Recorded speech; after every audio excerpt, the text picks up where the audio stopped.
அன்பார்ந்த இரவு பறவை என்னும் திரைப்படத்தை இயக்கியுள்ள இயக்குனர் திருமிகு வேதாஜி பாண்டியன் அவர்களே, படத்தின் தயாரிப்பாளர் திரு டாக்டர் பாண்டியன் அவர்களே, இசையமைப்பாளர் மற்றும் பாடலாசிரியர் ஆல்வின் கலைபாரதி அவர்களே, படத்தின் ஒளிப்பதிவாளர் பகவதி பாலா அவர்களே, கதாநாயகன் தம்பி கோகில் சத்யா அவர்களே, கதாநாயகி நந்தினி உதயகுமார் அவர்களே, இந்த நிகழ்வில் பங்கேற்று உணர்ச்சிகரமாக இங்கே உரையாற்றி அமர்ந்திருக்கிற தமிழக வாழ்வுரிமை கட்சியின் தலைவர், சட்டமன்ற உறுப்பினர் அன்பு இளவல் தி வேல்முருகன் அவர்களே, திரைப்பட இயக்குனர் ஊமை விழிகள் புகழ் திருமிகு அரவிந்த் ராஜ் அவர்களே, நமது பெருமதிப்பிற்குரிய கலைமாமணி அண்ணன் டாக்டர் ஜாக்குவார் தங்கம் அவர்களே, தமிழ்நாடு திரைப்பட சிறு முதலீட்டு தயாரிப்பாளர்கள் சங்கத்தின் தலைவர் திருமிகு ஆர்.கே. அன்புச்செல்வன் அவர்களே, திரைப்பட தயாரிப்பாளர் ரங்கராஜன் அவர்களே, கடலூர் பி. ராஜா அவர்களே, திரைப்பட தயாரிப்பாளர் திரு அனீஷ் பிரபு அவர்களே, திரைப்பட இயக்குனர் அன்பு சகோதரர் செல்வகுமாரன் அவர்களே, கடலூர் மாநகர மாமன்ற உறுப்பினர் திரு சக்திவேல் அவர்களே, கடலூர் திருமதி மதுரம் அம்மா அவர்களே, மற்றும் இந்த நிகழ்வில் பங்கேற்று இதனை சிறப்பித்துக் கொண்டிருக்கிற திரை கலைஞர்களே, திரளாக கூடியிருக்கிற தமிழ் சொந்தங்களே, உங்கள் அனைவருக்கும் என்னுடைய பணிவார்ந்த வணக்கத்தை தெரிவித்துக் கொள்கிறேன். அண்ணன் ஜாக்குவார் தங்கம் அவர்கள் சொன்னதைப் போல, இந்த காலச்சூழலில் ஈழத்தமிழர்களை பற்றி திரைப்படம் எடுக்க வேண்டும் என்று சிந்தித்ததே பாராட்டுதலுக்குரியது, போற்றுதலுக்குரியது. அந்த வகையில் தயாரிப்பாளர், இயக்குனர் உள்ளிட்ட அனைவரையும் நான் நெஞ்சார பாராட்டுகிறேன், வாழ்த்துகிறேன். அதிலும் மிக முக்கியத்துவம் வாய்ந்த ஒரு பிரச்சனையை இயக்குனர் தொட்டிருக்கிறார். இரட்டை குடியுரிமை என்கிற ஒரு கோரிக்கை நம்முடைய ஒன்றிய அரசு, பாஜக அரசு சிஏஏ என்ற ஒரு சட்டத்தை கொண்டு வந்ததை நாம் அறிவோம். அந்த சட்டம் ஈழத்திலிருந்து வரக்கூடிய தமிழர்களுக்கு குடியுரிமை தர முடியாது என்று திட்டவட்டமாக தெரிவித்திருக்கிறது. அப்படி ஒரு சட்டமே வந்துவிட்டது. அண்டை மாநிலங்களிலிருந்து வரக்கூடிய, தஞ்சம் போகக்கூடிய, அகதிகளாக வரக்கூடியவர்களுக்கு, முஸ்லீம்களுக்கும் ஈழத்தமிழர்களுக்கும் குடியுரிமை தர முடியாது என்று சட்டம் கொண்டு வந்திருக்கிறார்கள். இப்போது அது நடைமுறையிலே நிறைவேற்றப்பட்டு நடைமுறையிலே இருக்கிறது. இன்னும் அதை தீவிரப்படுத்தவில்லை. இப்படிப்பட்ட ஒரு சூழலில் இந்த கருப்பொருளை கதை களமாக்கி இருப்பது மிகவும் முக்கியத்துவம் வாய்ந்ததாக இருக்கிறது. நம்முடைய வேல்முருகன் அவர்கள் சொன்னதைப் போல, இரட்டை குடியுரிமை தொடர்பாக சிலருக்கு மாற்று கருத்து உண்டு. நான் அவரிடத்திலே சொன்னேன், பேசிக் கொண்டிருந்த போது. ஒரு முறை நான் செய்தியாளர்களை சந்தித்த போது, 1983 தமிழகத்திற்கு தஞ்சம் அடைந்த தமிழ் சொந்தங்கள் இங்கேயே திருமணம் செய்து, இங்கேயே பிள்ளைகளை பெற்று, அவர்களும் திருமணம் செய்து, அவர்களும் இப்போது பிள்ளை பெறக்கூடிய அளவுக்கு 3 தலைமுறை இங்கே வாழக்கூடிய ஒரு நிலை இருக்கிற சூழலில் இங்கேயே பிறந்து இங்கேயே வாழ்ந்து கொண்டிருக்கிற ஈழத்தமிழ் சொந்தங்களுக்கு இரட்டை குடியுரிமை வழங்க வேண்டும் என்ற ஒரு கருத்தை சொன்னேன். அதை சொல்லிவிட்டு நான் பாண்டிச்சேரிக்கு போகிற போது பாண்டிச்சேரியிலிருந்து சில தோழர்கள் அங்குள்ள முகாமில் இருந்து வந்து என்னை பார்த்தார்கள். நீங்கள் எப்படி அப்படி சொல்லலாம்? நாங்கள் அந்த கோரிக்கையை வைத்தோமா? நாங்கள் எல்லோரும் எங்கள் தாயகத்திற்கு திரும்ப வேண்டும் என்கிற வேட்கையோடு இருக்கிறோம். எங்களுக்கு இங்கே இரட்டை குடியுரிமை தேவையில்லை என்ற ஒரு கருத்தை சொன்னார்கள். 1-2 பேர் அப்படி இருக்கலாம். ஆனால் பலர் இங்கேயே பிறந்து வாழ்ந்து கொண்டிருப்பவர்கள் ஒரு குடியுரிமை என்கிற முக்கியமான கோரிக்கையை உயர்த்தி பிடிக்கிறார்கள். இரட்டை குடியுரிமை அல்லது இந்திய குடியுரிமை. இது மிகவும் முக்கியத்துவம் வாய்ந்த ஒரு பிரச்சனை. இலங்கையிலே 2 வகையான தமிழர்கள், பூர்வீக தமிழர்கள் வடக்கு கிழக்கு மாகாணங்களில் வாழ்கிறார்கள். இந்திய வம்சாவழி தமிழர்கள் மலையகத்தில் வாழ்கிறார்கள். இப்போ நம்முடைய கதாநாயகி நுவரெலியா என்று சொன்னார். நுவரெலியா என்பது அப்கண்ட்ரி, மலையகத்தில் கொழும்புக்கு பக்கத்தில் இருக்கிற மலையகம். கண்டி, நுவரெலியா என்ற அந்த பகுதி தேயிலை தோட்ட பகுதி. இங்கிருந்து சாஸ்திரி காலத்திலே ஒப்பந்தம் போட்டு, சாஸ்திரி பண்டா ஒப்பந்தம் போட்டு தேயிலை தோட்டங்களில் பணியாற்றுவதற்காக லட்சக்கணக்கான மக்களை அழைத்து கொண்டு போனார்கள். 10 லட்சம் பேர் அழைத்து கொண்டு போனார்கள். அவர்களெல்லாம் அங்கே தோட்டத்திலே தொழிலாளர்களாக லயம் என்கிற இடத்திலே, லயம்னா குதிரைகள் கட்டுகிற இடத்திற்கு பெயர் லயம், அதுதான் மக்களுடைய குடியிருப்புக்கும் பெயர். இன்றைக்கும் அப்படித்தான் அவர்கள் வாழ்ந்து கொண்டிருக்கிறார்கள். பிரிட்டிஷ் காலத்திலே கொண்டு போனார்கள். அதுக்கு பிறகு வந்த ஒப்பந்தம் தான் பண்டா சாஸ்திரி ஒப்பந்தம். அந்த ஒப்பந்தத்தின்படி 50% பேரை தமிழ்நாட்டுக்கு அனுப்பிவிட்டார்கள், இந்தியாவுக்கு அனுப்பிவிட்டார்கள். அவர்களுக்கு பெயர்தான் இந்திய வம்சாவழி தமிழர்கள். ஆங்கிலத்திலே ரீபேட்ரியாட்ஸ், தாயகம் திரும்பிய தமிழர்கள். அவர்கள் தமிழ்நாட்டை சார்ந்தவர்கள், இந்திய குடியுரிமை உள்ளவர்கள், வேலைக்காக அங்கே போனவர்கள். பிறகு அந்த அரசு எங்களுக்கு இவர்களெல்லாம் வேண்டாம், இவர்களுக்கு எங்களால் குடியுரிமை எல்லாம் தர முடியாது என்று ஒரு ஒப்பந்தம் போட்டு திரும்ப 5 லட்சம் பேரை அனுப்பிவிடுகிறார்கள். எஞ்சியவர்களுக்கு அங்கே குடியுரிமை தராமல் நீண்ட காலம் இருந்தது. அப்கண்ட்ரியிலே இருக்கிற மக்களுக்கு குடியுரிமை தரப்படாமல் நீண்ட காலம் போராடி போராடி இப்போது குடியுரிமை பெற்றுவிட்டார்கள். இது பூர்வீக குடி தமிழர்கள் அல்ல. வடக்கு கிழக்கு மாகாணங்களில், யாழ்ப்பாணம் சொல்கிறோம் இல்லையா, வன்னி சொல்கிறோம், அது வடக்கு மாகாணம். மட்டக்களப்பு, அம்பாறை அது கிழக்கு மாகாணம். இது ரெண்டும் சேர்ந்து தான் ஈழம், தாயகம், தமிழ் ஈழம், வடக்கு கிழக்கு மாகாணங்கள். அந்த வடக்கு கிழக்கு மாகாணத்தை சார்ந்த தமிழர்கள் தான் பூர்வீக தமிழர்கள். சிங்களவர்கள் அங்கே குடியேறுவதற்கு முன்பு இலங்கை முழுவதும் சேர்ந்து வாழ்ந்த, பறந்து வாழ்ந்த குடிமக்கள் தமிழர்கள். இதை அல்லாமல் இன்னொரு தமிழர்கள் இருக்கிறாங்க. அவங்க யாருன்னா, கொழும்பிலே வணிகம் செய்து கொண்டு அங்கேயே போய் செட்டில் ஆன தமிழர்கள். தமிழ்நாட்டை சார்ந்தவங்க அங்கே போய் பிஸ்னஸ் பண்ணுறாங்க, டெக்ஸ்டைல் பிஸ்னஸ் பண்ணுறாங்க, பலசரக்கு வியாபாரம் பண்ணுறாங்க, பல வகையான வியாபாரங்களை பண்ணிட்டு அங்கேயே போய் செட்டில் ஆகிடுறாங்க. அவங்க வம்சாவழி தமிழர் அப்படின்னு சொல்ல முடியாது. ஏன்னா அப்பப்போ போயிட்டு வந்துடுறாங்க, அங்கே வீடும் இருக்குது, அவங்களுக்கு அங்கேயே பிஸ்னஸ் இருக்குது. யாழ்ப்பாணத்திலும் அந்த வடக்கு மாகாணத்திலும் கிழக்கு மாகாணத்திலும் வாழக்கூடியவர்கள் அந்த மண்ணின் மைந்தர்கள்.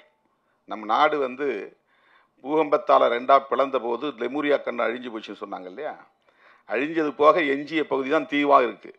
அப்போல்லாம் இதெல்லாம் சேர்ந்து ஒரே நிலப்பரப்பாக இருந்தது. ஆஸ்திரேலியாவும் இதில் சேர்ந்த நிலப்பரப்பாக இருந்தது. மூழ்கி போன லெமுரியா கண்டம் ஒரே நிலப்பரப்பாக இருந்தது. அப்படிப்பட்ட காலத்தில் லெமுரியா உள்ளே போயிருச்சு, பகுருளி ஆறு உள்ளே போயிருச்சு, எஞ்சிய பகுதி தீவாக இருக்குது. அந்த தீவு இன்னைக்கு நமக்கு இன்னொரு நாடு, ஆனால் அன்னைக்கு ஒரே நிலப்பரப்பாக இருந்தது. அப்போ நாம் எல்லாம் ஒன்றா சேர்ந்து வாழ்ந்த காலம், நம்முடைய முன்னோர்கள் எல்லாம் ஒரே நிலப்பரப்பாக இருந்தது. இப்போ திடீர்னு இப்போ தமிழ்நாடு 2ஆக பிளந்துருதுன்னு வச்சுங்க, சென்னைக்குள்ளே வெள்ளம் புகுந்துருது, 2ஆக பிளந்துருது. பிளந்த பகுதி ஒரு பகுதி உள்ளே போயிடும், ஒரு பகுதி தீவாக மாறிடும், இன்னொரு பகுதி இந்த இந்தியாவோட இணைஞ்சு நிற்கும், தெற்கான தட்சிண பூமியோட இணைஞ்சு நிற்கும். சென்னை, செங்கல்பட்டு, காஞ்சிபுரம், திருவள்ளூர்லாம் இதோட இணைஞ்சிருக்கும். நடுவில் தண்ணி பூந்து அரபிக்கடலில் போய் கலந்துருதுன்னு வச்சுங்க. தென்பகுதி எல்லாம் கடலூருக்கு அந்த பக்கம் இருக்கிற பகுதியெல்லாம் ஒரு தீவாக மாறிடும். அந்த மாதிரி தான் இலங்கை தீவு, அப்படி உருவானது தான் இலங்கை தீவு. ஆகவே அந்த இலங்கை தீவிலே வாழ்ந்த மக்கள் ஏற்கனவே இந்த நிலப்பரப்பில் பூர்வீகமாக வாழ்ந்தவர்கள். அவர்கள் இங்கிருந்து குடியேறியவர்கள் அல்ல. ஆனால் அப்கன்றிலே வாழக்கூடியவர்கள், இங்கிருந்து வேலைக்காக போனவர்கள், அழைத்து செல்லப்பட்டவர்கள் ஆங்கிலேயர் காலத்தில். இப்போ நாம் கேட்பது வம்சாவழி தமிழர்களுக்கான குடியுரிமை அல்ல. வந்துவிட்டவர்கள் இங்கே இந்திய குடிமக்களாக விட்டார்கள். ரீபாட்ரியாட்ஸ் என்கிற பெயரில் நீலகிரியில் இருக்கிறவங்களாம் அவங்க தான். கொடைக்கானல் பகுதியில் இருக்கிறவங்களாம் அவங்க தான். அதிகமாக அங்கே மலையக தமிழர்கள் இருப்பாங்க. அவங்கெல்லாம் தாயகம் திரும்பிய தமிழர்கள். அவர்களுக்கு குடியுரிமை பிரச்சனை இல்லை. ஆனால் வேற பிரச்சனைகள் இருக்கு, சட்டப்பூர்வமான இன்னும் சில பிரச்சனைகள் இருக்கு. கண்டி, நுவரெலியா போன்ற பகுதிகளிலே தங்கியிருப்பவர்கள், இங்கிருந்து போனவர்கள் இப்போது அங்கே குடியுரிமை வாங்கி கொண்டார்கள். இப்போ அவங்க எல்லாம் ஸ்ரீலங்கன் சிட்டிசன்ஸ். 1983 கலவரம் ஏற்பட்ட போது, ஜூலை கலவரம் ஏற்பட்ட போது, அங்கிருந்து படகுகளே வந்து இங்கே தஞ்சம் புகுந்தவர்கள் 83 தொடர்ச்சியா கலவரம் நடக்கிற போதெல்லாம், வன்முறைகள் நடக்கிற போதெல்லாம் உயிர் தப்பி பிழைத்து இங்கே வந்தவர்கள் இங்கேயே தங்கிவிட்டார்கள். இப்போ இங்கே இருக்கிறவங்களோடவே திருமணம் பண்ணிக்கிட்டாங்க. இந்திய குடியுரிமை பெற்றவர்களோடவே திருமணம், ஆணோ பெண்ணோ திருமணம் பண்ணிக்கிறாங்க. இப்போ முகாம்கள் இருக்கிறாங்க. முகாம்கள் இருந்த நிலைமைகளை நம்முடைய வேல்முருகன் அவர்கள் மிகுந்த உருக்கத்தோடு சொன்னார். போராடி எப்படியெல்லாம் அவங்களுக்கு வீடுகள் கட்டித்தரணும், அவங்களுக்கு வழங்கப்பட்ட மாதாந்திரப்படி. நான் ஒரு முறை காட்டுமன்னார்குடியில் போய் ஒரு முகாம் பார்த்தேன். ஒரு சின்ன ஒரு ஹால், அதுக்குள்ளே புடவையால் தான் தனித்தனி வீடு மாதிரி மறித்து புடவை தான் பால் மாதிரி சாரீஸாலே அப்படியே கட்டிக்கிட்டு அதுக்குள்ளே தான் ஒரு குடும்பம். அது மாதிரி இன்னொரு தடுப்பு கட்டியிருப்பாங்க, அதுக்குள்ளே ஒரு குடும்பம். அவங்களுக்கு தனி வீடே இல்லை. மொத்தத்தில் ஒரு டார்மிட்ரி மாதிரி ஒரே ஹால். அந்த ஹாலுக்குள்ளே வந்து பிளைவுட் போட்டு கூட தடுத்து கொடுக்கல, அவங்களே துணியால் வந்து தடுத்து குடியிருந்தாங்க. அவங்க ஊருக்கு பக்கத்தில் அம்பலவாணன்பேட்டையில் ஒரு முகாம் இருந்துச்சு. காட்டு சாகை புலியூர் பக்கத்தில் அங்கே ஒரு முகாம் இன்றைக்கி இருக்குது. அந்த முகாமுக்கு போய் நானும் கட்சியில் பொதுச் செயலாளர் ரவிக்குமார்லாம் போய் பார்த்தோம். அந்த மாதிரி ஒரு 5-6 முகாம்களை பார்த்துட்டு ஒரு ரிப்போர்ட்டு போய் அன்றைக்கு டாக்டர் கலைஞர்கிட்ட கொடுத்தோம். அவங்களுக்கு மாதம் வழங்கக்கூடிய அந்த தொகை, உதவித்தொகை பத்தாது, அதை உயர்த்தணும். விடுதலை சிறுத்தைகள் கட்சியினுடைய கோரிக்கையை ஏற்று கலைஞர் அது வந்து 300 ரூபாய் 400 ரூபாய் இருந்தது வந்து 600 ரூபா உயர்த்தினார். இன்றைக்கி 1000 ரூபாய்க்கு மேலே வந்துருச்சு, உயர்த்திட்டாங்க. இப்போ அதுக்கு பிறகு தான் வீடுகள்லாம் கட்டணுங்கிற கோரிக்கைகள்லாம் வேல்முருகன் அவர்கள் சொன்னது மாதிரி நம்ம எல்லாம் சேர்ந்து குரல் கொடுத்து இன்றைக்கி வீடுகள் கட்டி கொடுக்குறாங்க. இந்த முகாம்களை இல்லாமல் வெளியே வந்து அரசு அனுமதியோடு தங்கியிருக்கிறாங்க பல பேர். மொத்தத்தில் தமிழ்நாட்டுக்குள்ள 1,00,000 பேர் தான் இருப்பாங்க. அவங்களுக்கே இங்கே நம்மால் வந்து நல்ல வீடு கட்டி தர முடியல. ஆஸ்திரேலியாவோட தரக்கூடிய மரியாதை இந்தியாவில் கிடையாது. கனடாவில் அப்படி தஞ்சம் புகுந்த ஈழத்தமிழர்களுக்கு தரப்படுகிற உரிமைகள், வசதிகள், அவங்களுக்கு வேலை கிடைக்கிற வரலையும் எத்தனை பேர் குடும்பத்தில் இருந்தாலும் அத்தனை பேருக்கும் வந்து அரசாங்கம் சாப்பாட்டு செலவிலிருந்து அத்தனை செலவையும் அரசாங்கம் ஏற்றுக்கொள்கிறது.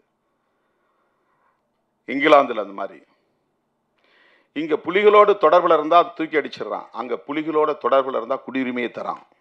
ஐரோப்பிய நாடுகளில் நான் புலிகள் இயக்கத்தில் இருந்தேன், போராட்டத்தில் இருந்தேன் அப்படின்னு சர்டிஃபிகேட்னால நிறைய சர்டிஃபிகேட் கொடுத்துருக்குறேன். அந்த மாதிரி ஒரு எம்பிங்கிற முறையில் வர்றவங்களுக்கு வந்து ஃப்ரான்ஸ்லேயே ஐரோப்பியில் ஏதாவது ஒரு நாட்டில் அவங்க போய் தங்கணும்னா, இவர் வந்து ஈழ விடுதலை போராட்டத்தில் ஈடுபட்டவர், ஆயுத குழுக்களோட தொடர்பில் இருந்தவர், அதனால் இவர் இலங்கைக்கு போனால் இவரை கைது செய்து விடுவார்கள் அல்லது கொன்று விடுவார்கள், எனவே இவரை உங்கள் நாட்டில் அடைக்கலம் தந்து அவருக்கு ஏற்றுக்கொள்ளுங்கள் அப்படின்னு நம்ம கடிதம் கொடுக்கணும். அதை வந்து இங்கிலாந்தில் ஏற்றுக்கிறாங்க, ஐரோப்பிய நாடுகளில் ஏற்றுக்கொள்கிறார்கள், அமெரிக்காவில் ஏற்றுக்கொள்கிறார்கள், கனடாவில் ஏற்றுக்கொள்கிறார்கள். இந்தியாவில் புலிகளோட தொடர்பில் இருந்தால் அடுத்த செகண்டே தூக்கி அனுப்பிச்சி விட்ருவாங்க. கைது பண்ணால் அவர் சொன்ன மாதிரி சிறப்பு முகாமில் போட்டுறாங்க. எந்த குற்றமும் செய்ய மாட்டாங்க, சாதாரண குற்றம் தான். அதுக்கு என்ன காரணம்னா, இந்திய ஒன்றிய அரசின் வெளி விவகார கொள்கை தான் முக்கியமான காரணம். இந்த குடியுரிமையை பொறுத்தவரையில் தமிழ்நாடு அரசுக்கு எந்த மாநில அரசுக்கும் அதிகாரம் கிடையாது. சட்டமன்றத்தில் ஒரு தீர்மானம் நிறைவேற்றலாம். இப்போ கூட அவர் சொன்னார் இல்லையா, நான் செஞ்சி கூட்டத்தில் பேசினேன், தீர்மானம் நிறைவேற்றுங்கன்னு, தமிழிடம்தான் ஒரே தீர்வுன்னு சட்டமன்றத்தில் தீர்மானம் நிறைவேற்றுங்க. அந்த மாதிரி இரட்டை குடியுரிமை வழங்குங்கள் என்று தமிழ்நாடு சட்டமன்றத்திலே தீர்மானம் நிறைவேற்ற முடியும். அவங்களால சட்டம் மசோதா பில்லு கொண்டு வர முடியாது. அந்த அதிகாரம் மாநில அரசுக்கு கிடையாது, இந்திய ஒன்றிய அரசுக்கு தான் இருக்கு. அவங்க ஏற்கனவே சட்டம் கொண்டு வந்துட்டாங்க. அதை தான் நம்ம கடுமையாக எதிர்த்தோம், மிக கடுமையாக எதிர்த்தோம். பாருங்க, மத அடிப்படையில் தான் பார்க்குறான். முஸ்லீம்களுக்கு தவிர மற்ற யார் வந்தாலும் நான் கொடுப்பேங்கிறான். புத்திஸ்ட் வந்தால் கொடுப்பேன் இது குடியுரிமை. கிறிஸ்டியானிட்டி மதத்தை சார்ந்த கிறிஸ்டியன்ஸ் வந்தாங்கன்னா நான் கொடுப்போம். பெர்ஷியன்ஸ் பார்சி மதத்தை சார்ந்த வந்தால் கொடுப்போம். சீக்கியர்கள் வந்தால் கொடுப்போம். இந்துக்கள் வந்தால் கொடுப்போம். ஆனால் எக்ஸப்ட் ஸ்ரீலங்காவிலிருந்து இந்துக்கள் வந்தாலும் தரமாட்டோம். ஸ்ரீலங்காவிலிருந்து வரவனா இந்துவா பார்க்கறதுல தமிழனா பார்க்குறான். தமிழனுக்கு குடியுரிமை இல்லை. அந்த சிஏஏ சட்டத்தில் 2 பேருக்கு குடியுரிமை மறுக்கப்படுகிறது.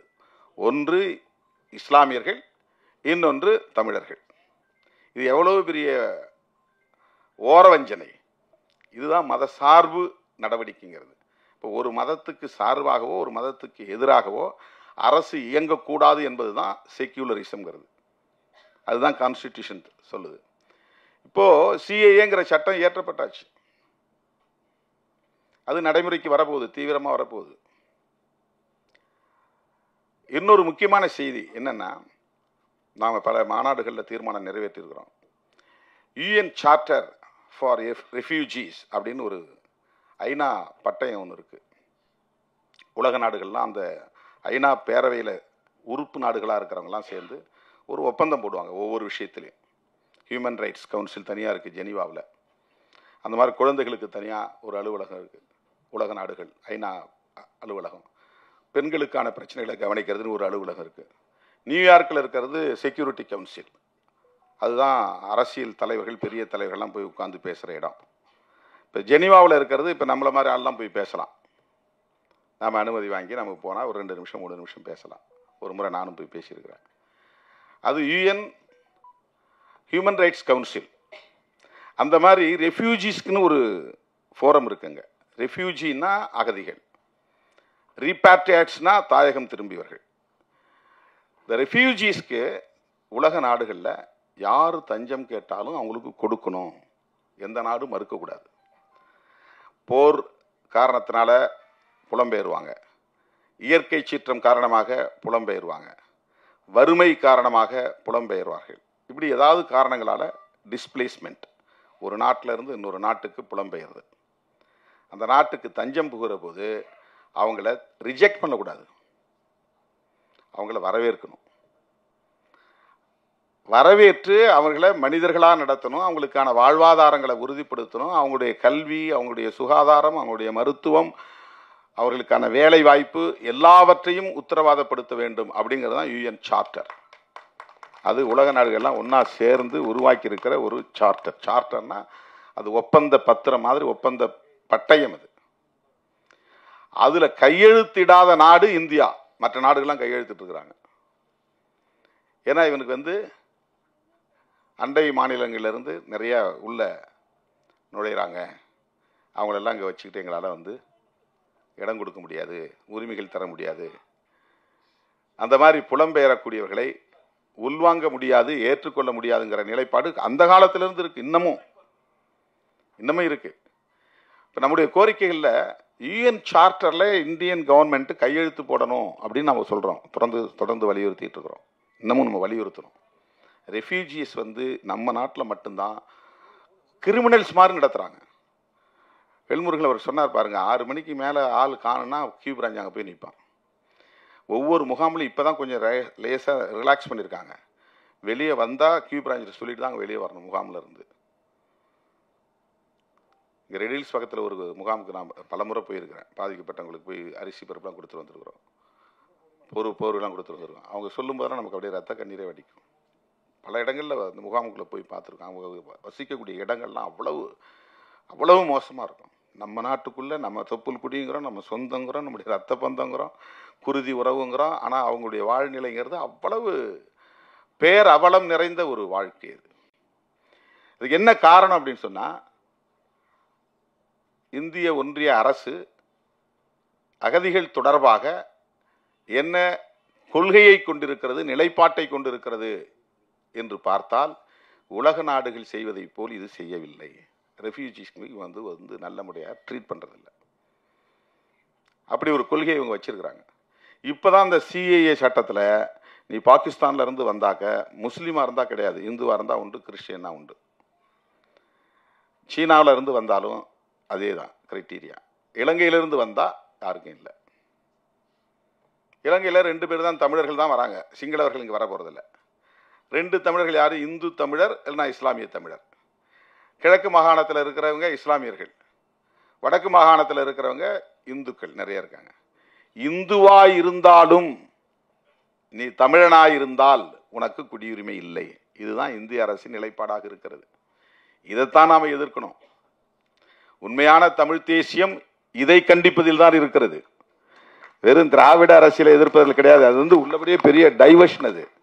அது தமிழ் தேசியத்தின் உண்மையான பகைங்கிறதே இந்திய தேசியம்தான்.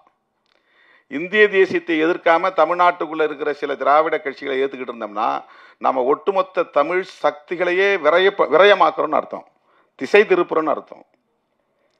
தமிழ் தேசியம்ங்கிறது 2 கண்டென்ட் இருக்கணும். ஒன்று, எங்களுக்கு தனி தேசம் வேண்டும், எப்படி தமிழ் தனி ஈழம் வேண்டுங்கிற கோரிக்கை இருக்கும். அந்த கோரிக்கை இருந்தால் தான் தமிழ் தேசியம் பேசுறதுக்கான முழுமை பெறும். அப்படி பேச முடியாது. சரி. 2வது, உண்மையான எதிரி யாருன்னு அடையாளம் காட்டணும்.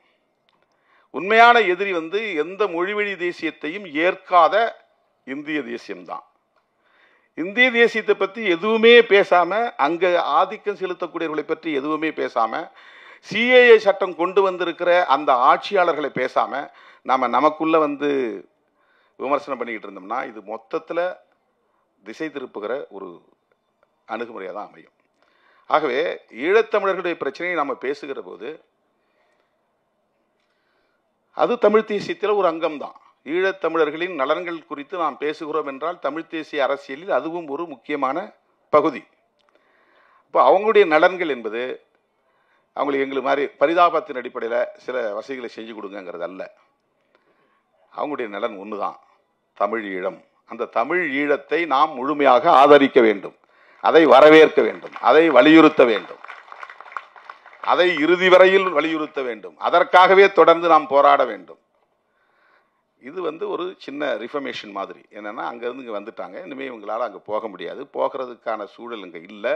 தமிழீழம் மலர்கிற வரையில் அவங்க இங்கே தான் வாழ்ந்தாகணும். தமிழீழம் மலர்ந்த பிறகு அவங்க அங்கே போகலாம். ஆகவே அங்கே இப்போதைக்கும் அவங்க அந்த நாட்டு குடிமகன் தான். ஏன்னா இங்கே வந்துட்டாலும் கூட, தஞ்சம் புகுந்தாலும் கூட, இங்கேயே பல தலைமுறை தங்கியிருந்தாலும் கூட அவங்க ஸ்ரீலங்கன் தான், இலங்கை குடியுரிமை உள்ளவர்கள்.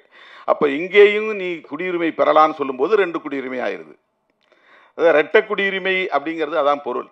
அவங்களுக்கு அங்கேயும் குடிமக்களாக தான் இருக்கிறாங்க. இன்றைக்கும் சர்டிஃபிகேட் பிரகாரம் அவங்க ஸ்ரீலங்கன் சிட்டிசன்ஸ், இங்கே அகதி முகாமில் இருந்தாலும். ஆனால் இங்கேயே பிறந்து உங்கள் பிள்ளைங்க வளர்ந்துருச்சு, இவங்க பேர பிள்ளைங்க இருக்கிறாங்க, இப்போ எல்லாம் அவங்களுக்கெல்லாம் நாங்கள் குடியுரிமை தரோம் அப்படின்னா இவங்க நாளைக்கு ஒரு வேளை ஈழம் மலர்ந்த பிறகு எந்த சூழலிலும் உடனே அவங்க இலங்கைக்கு போகலாம், இங்கே இருக்கிறதெல்லாம் விற்றுட்டு போயிடலாம், எடுத்துக்கிட்டு போயிடலாம். அதுக்காக தரப்படுறது தான் இரட்டை வாக்குரிமை, இரட்டை குடியுரிமை என்பது, இரட்டை குடியுரிமை. எனவே இதையும் சேர்த்து பேசுவது தான் தமிழ் தேசியத்தின் இன்னொரு அங்கம். நான் வேல்முருகன் அவர்கிட்ட பேசிட்டு போது சொன்னேன், பத்திரக்கோட்டை இந்த தயாரிப்பாளர் பத்திரக்கோட்டை என்னாரு பாருங்க, உங்க அரசியல் தாக்கம் தான் அவரை இந்த இடத்துல கொண்டாந்து நிறுத்திருக்கு. நீங்க பேசுற அரசியலின் தாக்கம் தான் இன்னைக்கு இப்படி ஒரு படத்தை எடுக்கிறதுக்கு அவர் உடன்பட்டு நிற்கிறார். ஒரு சயின்டிஸ்ட்டு, எனக்கு என்ன இதில் சம்பந்தம், அவர் போய் செட்டில்டு அவர் லைஃப்பில், அவருக்குன்னு ஒரு சமூக தகுதி இருக்குது, பர்சனலாக அவர் ஒரு நல்ல குவாலிஃபைடாக இருக்கிறாரு.